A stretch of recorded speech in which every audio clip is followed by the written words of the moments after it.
अगर हम विरोध करने आए तो किसी की मां ने दूध नहीं पिलाया कि हमारे विरोध के सैलाब को रोक।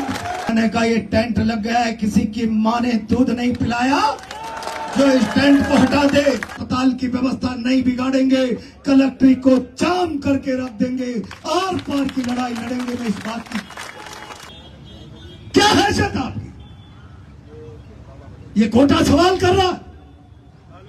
अगर कोटा में चिकित्सा स्तर घटिया है, पायदान ठीक नहीं है, अस्पतालों की स्थिति, तो लोकसभा स्पीकर जी सार्वजनिक रूप से माफी मांगिए। इतनी बड़ी ताकत दिखाते तो फिर मेरा कोटा आपका आभार व्यक्त करता। आपकी छोटी सोच पर मुझे तरस हो, और आज सवेरे सवेरे यहाँ टेंट पर आपने भेज दिया। ये आप बन गए, लेकिन आपकी हैसियत को आपकी पार्टी के खेल राज्य मंत्री ने 5 साल तक बता दिया, और आप स्वयं अपने शब्दों में वर्णित करते रहे। फिर मैं तो कोई सोशल मीडिया देख रहा था, अगला बयान उनका था, ये देखो कल उनका समय था, आज मेरा समय आ गया। मुझे लगा 2 बार का स्पीकर, उनका समय आ गया। मुझे लगता है कोटा के लिए एम्स और IIT लेकर आ गया होगा, उनका समय आ गया। और कहते हैं मैं 4.5 करोड़ रुपए का स्टार्टअप नहीं बना पाया था, मेरा समय आ गया। आज 1 नहीं 2 3 बन रहे हैं। क्या हैसियत आपकी? ये कोटा सवाल कर रहा।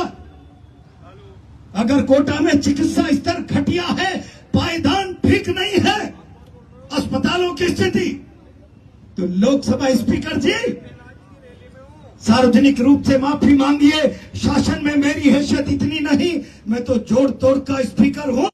आयुर्विज्ञान आयुर्वेदिक संस्थान एम्स में कोटा में लेकर आऊंगा।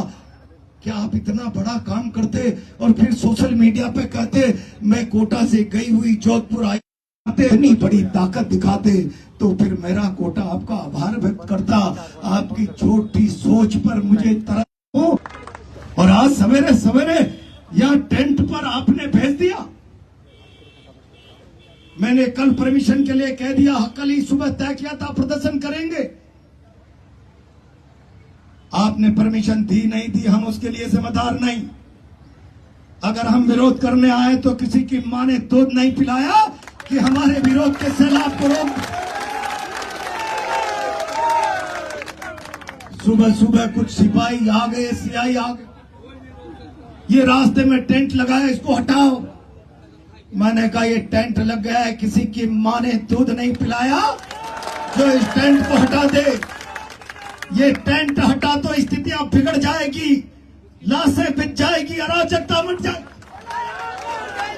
मैं अराजक स्थितियां पैदा करने के लिए आंदोलन नहीं करता। हमारा आंदोलन लोगों को न्याय दिलाने के लिए, लोगों को इंसाफ दिलाने के लिए। रो रहे हैं बच्चे। क्या बिरला जी, आप पणकपुरा में जिस घर पर बैठ कर आए, उसकी नन्ही बच्ची अगर आपका 5वां जन्मदिन मनाएगी खुद का, और तभी अपनी बच्ची की, अपनी मां की 5वें पुण्यतिथि मनाएगी, क्या आपका वो झूठा भरोसा उसका जीवन बदल सकता?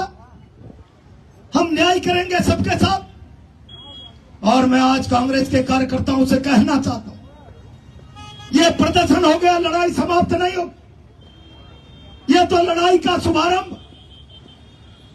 कांग्रेस पार्टी के साथ जो आपने समझौता किया, कल जिस प्रकार हम 50-50 लाख रुपया दे देंगे, उचित मुआवजा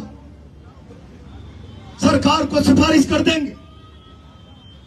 प्रशासन के लोगों, सरकार के पास तुम्हारी सिफारिश की कितनी वक्त है, मैं भी सरकारों के तौर तरीकों को जानता हूं। पीड़ित लोगों के आंसू पूछने के काम मत करो, न्याय और इंसाफ की बात करो। मैं बहुत जिम्मेदारी से कह रहा हूं प्रभारी महोदय, एक समय निर्धारित करेंगे। कांग्रेस पार्टी के शिष्टमंडल के साथ जो कमिटमेंट किया है, 1 सप्ताह या निर्धारित समय में पूरा नहीं किया, आप प्रदेश अध्यक्ष को लेकर आना, अस्पताल की व्यवस्था नहीं बिगाड़ेंगे, कलेक्ट्री को जाम करके रख देंगे, आर पार की लड़ाई लड़ेंगे। मैं इस बात की घोषणा आज आपके बीच में करना चाहता हूं। क्या कांग्रेस पार्टी का कार्यकर्ता इतना कमजोर हो गया कि प्रशासन के झांसे में, प्रशासन के भय में आकर लोगों के साथ न्याय और इंसाफ की लड़ाई लड़ना बंद कर दे? और अगर नहीं तो फिर हमारी मांग कि 7 दिन के अंदर अंदर मुआवजे की जो बात कांग्रेस पार्टी के शिष्टमंडल के साथ तय हुई है उस पर न्याय करें, इंसाफ करें। और अगर 7 दिन के अंदर आपने अपना फैसला नहीं सुनाया, पीड़िताओं को न्याय नहीं मिला, तो हम प्रदेश अध्यक्ष जी के साथ चर्चा करेंगे, प्रभारी जी के साथ चर्चा करेंगे और अगले चंद समय में आपकी ईंट से ईंट बजा देंगे। दुनिया की कोई ताकत इसको नहीं रोक सकती। मैं भाइयों आप लोगों से विनम्र प्रार्थना करना चाहता हूं, समय बहुत खराब है। मैंने देखी उस दयनीय स्थिति को। रात को मेरे पास 2 सज्जन आए, बोला हमारी दोनों, एक सज्जन तो कह रहे मेरी बहन की दोनों किडनियां खराब, डायलिसिस के कारण वो बोलने तो लगी, कुछ खाने भी लगी, लेकिन एक बूंद यूरिन भी पास नहीं हो रहा। और मेडिकल कॉलेज के लोग लगातार दबाव बना रहे। अब तो ठीक है, खाना खा रही है, बात कर रहे, आप अस्पताल ले जाओ और जब जरूरत पड़े तो डायलिसिस के लिए लेकर आ जाओ।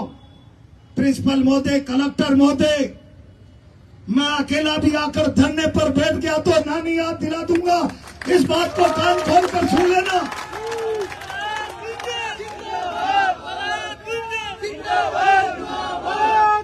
और मैं आज आप लोगों से कहना चाहता हूं, ये नौबत कल भी आ सकती है, परसों भी आ सकती है। मैं शासन को चेतावनी दे रहा हूं, उन प्रसूताओं की किडनी अपने आप खराब नहीं हुई, आपके सिस्टम की नकारापने की भेंट चढ़ गई है। और आप अपनी आफत टालने के लिए घर चले जाओ। घर जाने के बाद किसी की मौत हुई तो अस्पताल प्रशासन जिम्मेदारी से मुक्त हो जाएगा। जब तक किडनियों में से यूरिन पास नहीं होता या सरकार उनकी किडनी ट्रांसप्लांट की सारी व्यवस्था नहीं कर लेती, तब तक किसी को रिलीव मत कर देना, वरना अस्पताल के गेट पर बेमियादी पड़ाव डाल दूंगा। ये